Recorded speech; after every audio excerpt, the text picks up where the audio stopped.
All right, so I promised you this 10.1 Pythagoras theorem in 2 parts, and here is part 2. So we're going to jump back again and we're going to revisit our learning intention and success criteria. What is Pythagoras' theorem and how do we use it in 2-dimensional and 3-dimensional shapes? Our success criteria, I know what Pythagoras' theorem is. I can use Pythagoras to calculate unknown side lengths, and I can use Pythagoras in 2D and 3D shapes. All right, back to 3D shapes. All right, so this is part 2. And we're looking at 3-dimensional shapes. We can apply the rules to 3D shapes. So these are the rules of c squared equals a squared plus b squared. Or if you're transposing, it's a squared equals c squared plus, minus b squared, or b squared equals c squared minus a squared.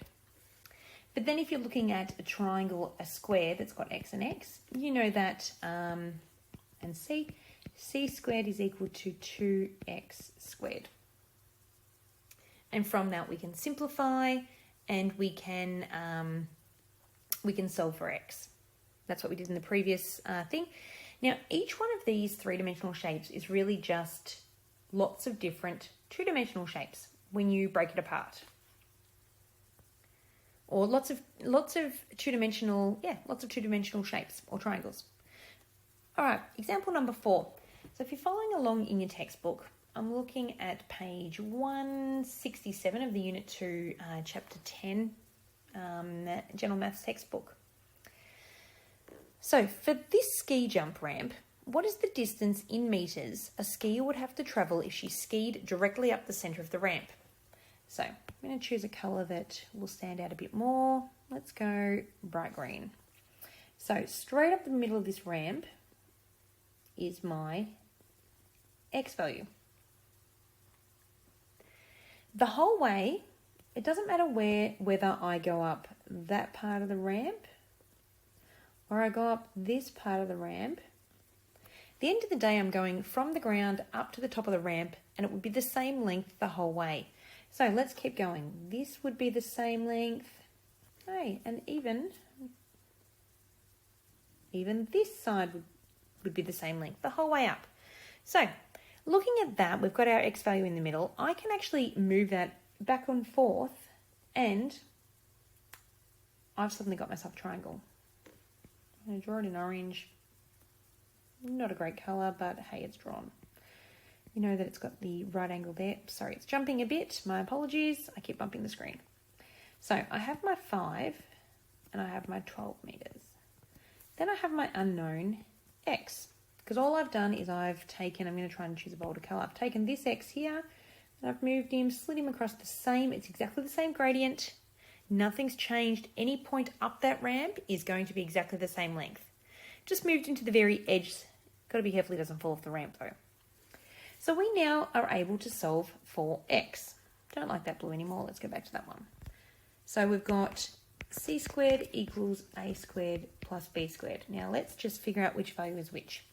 I have my right angle down in the bottom corner, and the diagonal, or the opposite side, my hypotenuse, is my x value. So I'm going to call him c. Then again, it doesn't matter whether you label one a or the other b, vice versa, it all works out the same at the end. So x squared equals 5 squared plus 12 squared. Let's make it nice and clear. Equals x squared is equal to 25, 5 times 5, and 144, which is 12 times 12. Adding them together, we end up with 169. You go, oh, that was quick calculations. Wasn't really. I'm going to cheat and tell you this is a 5, 12, 13 triangle, and I'll show you in a second. So from this, we square root both sides. So whatever we do to one side, we do to the other. Square root that. Now remembering, when I am square rooting 169, I'm going to end up with either a positive 13 or negative 13. And because we're talking length, we're only talking in positives. So x is equal to 13 millimetres. Sorry, 13 metres. Getting my units wrong. C is 13 metres. Done. Now, remembering back to the exam hack that I had on the second slide previously, write these down. So these are your Pythagorean triples. They're often used in questions. In this case, it's a 5, 12, 13 triangle. They are in your textbook somewhere near the beginning of the chapter. I reckon about 2 pages in. All right, back to example 4. There we go. So it doesn't matter whether I travel up this point here, or I travel up this point, or this point, or this point, or this point. I'm going to be travelling up 13 metres directly up the ramp. So the question asks, for this ski jump, what is the distance a skier would travel if she skied directly up the centre of the ramp? If she was travelling up the centre of the ramp, she would be travelling 13 metres. Okay, on to worked example 5, which we actually do in 2 parts because there are 2 questions to it. This rectangular box has a square base. The lengths of AH and CH are 16 centimetres and 7 centimetres respectively. So, respectively, that means that AH is 16 centimetres and CH is 7 centimetres.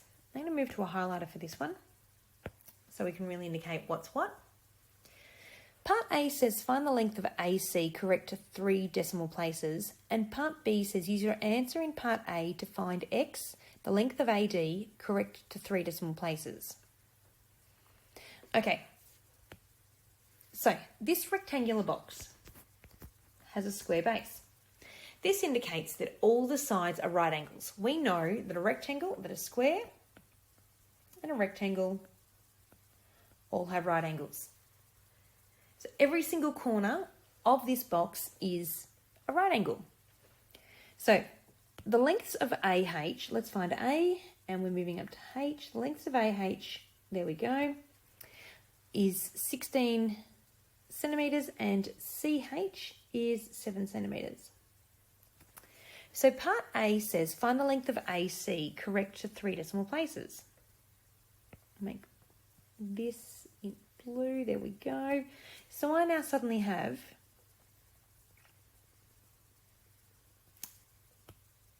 and I'm going to label them so you can see where it's all come from. Just keeping the colours the same. So I now have H up here and 16 there. I have A down there and an unknown there. We're going to call him B. And I have C here and 7 there. I've got myself a right angle triangle.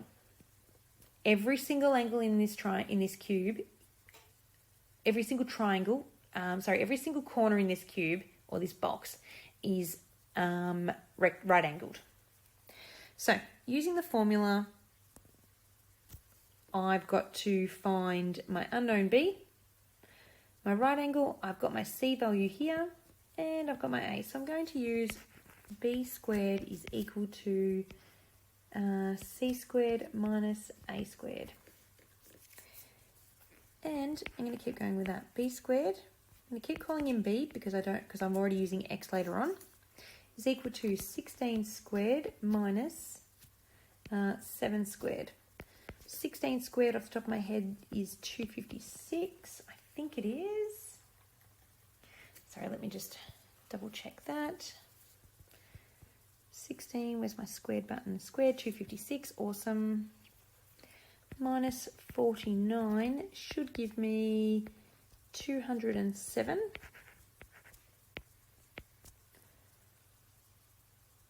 So I know that side, I'm going to square root both sides. Wrong colour. Let's square root both sides. So my B value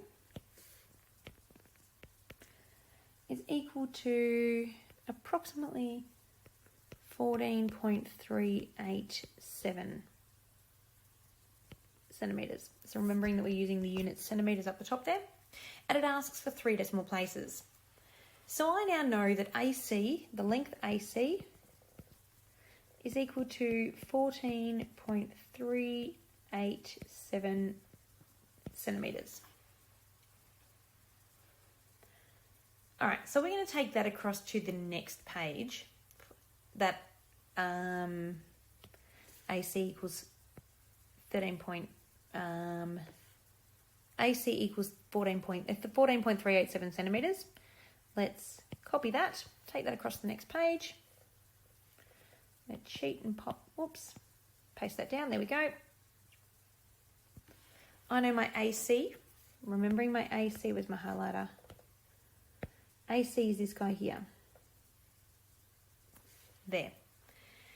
Part B says, use your answer in part A to find x, the length of AD, correct to 3 decimal places. So we now need to find this guy, which is surprisingly the same as that because it's a square. So I've got that one there, I've got that one there, and I'm going to put my blue one down there so we can see what's what. And we're going to start labelling. That's C, that's A, and that's D. And I know that these two sides are X. And I also now know, it's a right angle, that AC, which is this guy over here in blue, so AC is equal to 14.387 centimetres. Use your answer to part A to find X. Oh, pretty straightforward. I now have one unknown, which is X, and I have my hypotenuse, because there's my right angle, and the 14.387 is diagonal to that, or opposite that. So, using the formula, C squared equals A squared plus B squared. See how I'm keeping the standard formula, not changing it? It's because I've got a square base. So, 14.387 squared is equal to x squared plus x squared.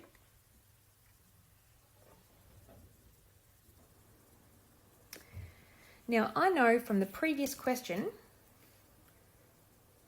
that 14.387 squared is actually 207. I'm going to go back a page and just show you. Sorry to confuse you all. See, up here.